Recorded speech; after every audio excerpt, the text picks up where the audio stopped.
آج ہم پڑھیں گے اللہ کے فضل اور اس کی توفیق سے سورہ توبہ کی آیت نمبر 126 126۔ اولا یرون انہم یفتنون، کیا انہیں نہیں سوجتا،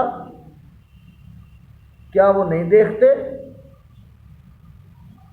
یہ یرون ہے، اور رویت کی دو قسمیں ہوتی ہیں، ایک ہوتا ہے رویت قلبی، ایک ہوتا ہے رویت بصری۔ رویت بصری ہوتا ہے آنکھ سے دیکھنا، رویت قلبی ہوتا ہے دل میں خیال کرنا۔ جیسے بندہ کسی کہتا ہے نا ذرا دیکھ تو صحیح، یہ مطلب نہیں ہوتا کہ ذرا آنکھیں کھول کر دیکھ، مطلب یہ ہے کہ ذرا سوچ تو صحیح اس کے بارے میں، خیال تو کر۔ تو یہاں یہ مراد ہے، اولا یرون، کیا وہ نہیں دیکھتے، کیا انہیں نہیں سوچتا، کیا انہم یفتنون، بے شک وہ آزمائے جاتے ہیں، فی کل عامن، ہر سال، مرتن، ایک مرتبہ، او مرتین، یا دو مرتبہ، سال میں وہ ایک مرتبہ یا دو مرتبہ آزمائے۔ یہ منافقین کی بات ہو رہی ہے، امراض میں، شدائد میں، قحط سالی میں، اس کے علاوہ دیگر کسی اور پریشانی میں وہ مبتلا کیے جاتے ہیں، سال میں ایک مرتبہ یا دو مرتبہ۔ اس کے باوجود رب فرماتا ہے ثم لا یتوبون، پھر بھی وہ توبہ نہیں کرتے، ولا ہم یذکرون، اور نہ ہی وہ نصیحت مانتے ہیں۔ حالانکہ بندے کو ایک دو مرتبہ جھنجھوڑا جائے تو وہ سمجھ جاتا ہے، یہ سال میں ایک بار یا دو بار آزمائے جاتے ہیں، اس کے باوجود قرآن فرماتا ہے ثم لا یتوبون، پھر بھی وہ توبہ نہیں کرتے، ولا ہم یذکرون، اور نہ ہی وہ نصیحت مانتے ہیں۔ وَإِذَا مَا أُنزِلَتْ سُورَةٌ،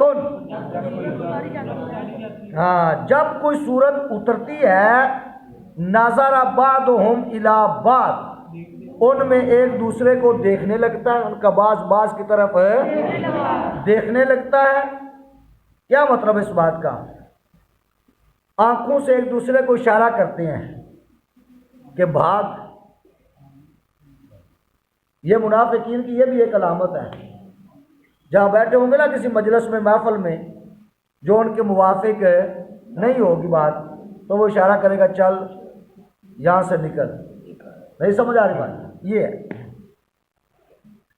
هل یراکم من احد، توجہ بھائی، تو وہ ان میں سے ایک دوسرے کی طرف دیکھنے لگتا ہے، کیا کہتا ہے حل یراکم، کیا کوئی دیکھ تو نہیں رہا تمہیں، من احد، کوئی ایک، کہ کوئی تمہیں دیکھتا تو نہیں ہے، اگر دیکھتا ہے تو بیٹھ جا، وگرنہ نکلے۔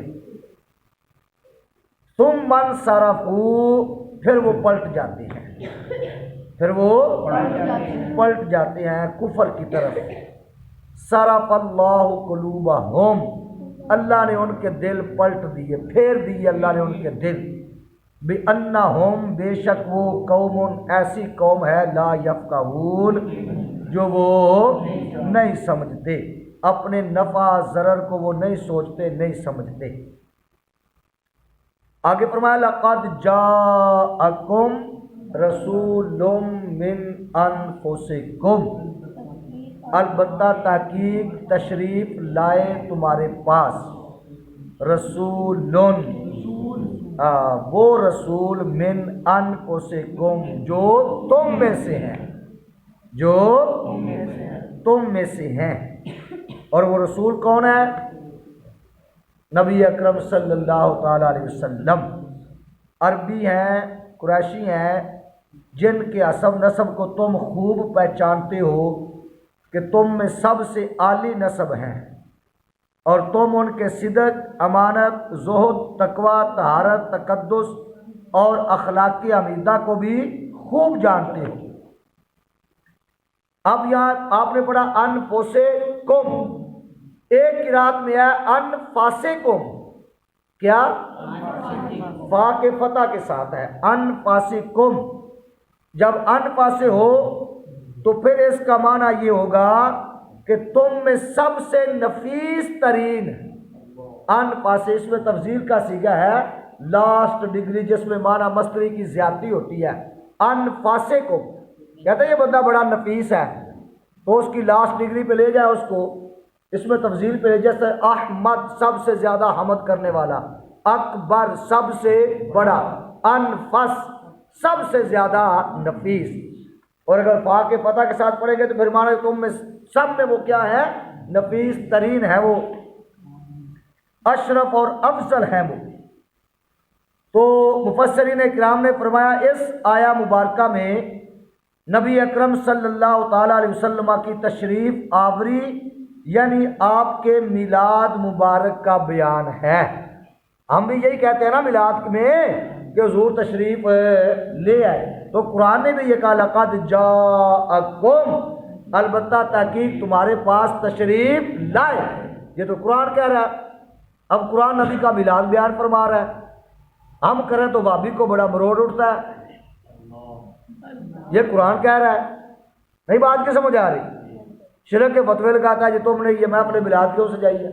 قرآن نے لقد جاءکم، بے شک تمہارے پاس تشریف لائے، رسول وہ عظیم الشان رسول، من انفسکم جو تم میں سے ہے، اور اگر انفاسکم ہو تم میں سب سے نفیس ترین، عزیزن ہاں جی علیہ جن پر گراں ہے، عزیزن کا معنی کیا ہے؟ جن پر علیہ جن پر گراں ہے، ما انتم تمہارا مشقت میں پڑنا، اللہ اکبر، تمہارا مشقت میں پڑنا۔ سنو ترمذی کی حدیث سے بھی ثابت ہے کہ نبی پاک صلی اللہ تعالی علیہ وسلم نے اپنی پیدائش کا بیان قیام کر کے فرمایا۔ اس سے معلوم ہوا کہ محفل میلاد مبارک کی اصل قرآن و حدیث سے ثابت ہے۔ چلو، عزیز علیہ جن پر گراں ہے کیا؟ ما انتم تمہارا مشقت میں پڑنا۔ حضور نہیں چاہتے کہ میری امت مشقت، اس لیے سرکار نے فرمایا اگر میری امت پر مجھے مشقت کا خوف نہ ہوتا تو میں ہر نماز کے وقت مسواک ان پر لازم کر دیتا۔ سرکار جانتے تھے مسواک کا ڈھونڈنا مشکل ہو جائے گا، ایک وقت آئے گا۔ ہاں، حریص علیکم چاہنے والے ہیں وہ تمہارے اوپر بھلائی کے نہایت چاہنے والے ہیں، بالمؤمنین ایمان والوں پر رؤوف الرحیم کمال مہربان رحم فرمانے والے ہیں۔ اب ایک اور بات سن لیجیے، اتنی بات سمجھ آ گئی؟ بولو، رؤوف رحیم کہا اللہ نے اپنے محبوب کو، بولو رؤوف الرحیم کا، آپ کے سامنے ہے نا جی یہ قرآن جی یہ آیا مبارکہ، اور یہاں رؤوف الرحیم سے مراد کون ہے؟ نبی پاک صلی اللہ تعالیٰ علیہ وسلم۔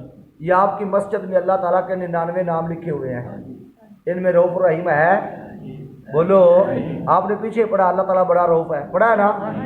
واللہ رؤوف بالعباد، اللہ بندوں پر بڑا مہربان ہے۔ اللہ بھی رؤوف، نبی بھی رؤوف، اللہ بھی رحیم، نبی بھی رحیم، یہ تو شرک ہو گیا۔ نہیں سمجھ آئی بات کی؟ ہم داتا صاحب کو داتا کہہ دیں تو وہ بھی کہتا ہے تم نے شرک کر دیا۔ قرآن کیا کہہ رہا ہے؟ اللہ بھی رؤوف ہے، نبی بھی رؤوف ہے، اللہ بھی رحیم ہے، اللہ بھی سمیع ہے، بندہ بھی سمیع ہے، اللہ بھی بصیر ہے، بندہ بھی بصیر ہے، اللہ بھی مولانا ہے، وابیوں کا مولوی بھی مولانا ہے۔ یہ تو پھر شرک ہو گیا ہر جگہ۔ بات کی سمجھ نہیں آ رہی؟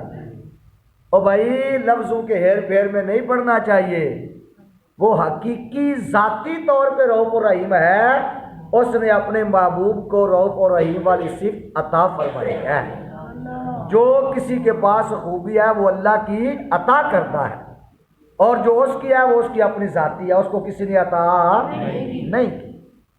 یہ تھوڑا سا ڈیفرنٹ ہے، بات سمجھ آ گئی ہے؟ چلو، فَإِن تَوَلَّوْا پھر اگر وہ منہ پھیریں، فقل تم ابو فرما دیجئے حسبی اللہ، مجھے اللہ کافی ہے، مجھے اللہ کافی ہے۔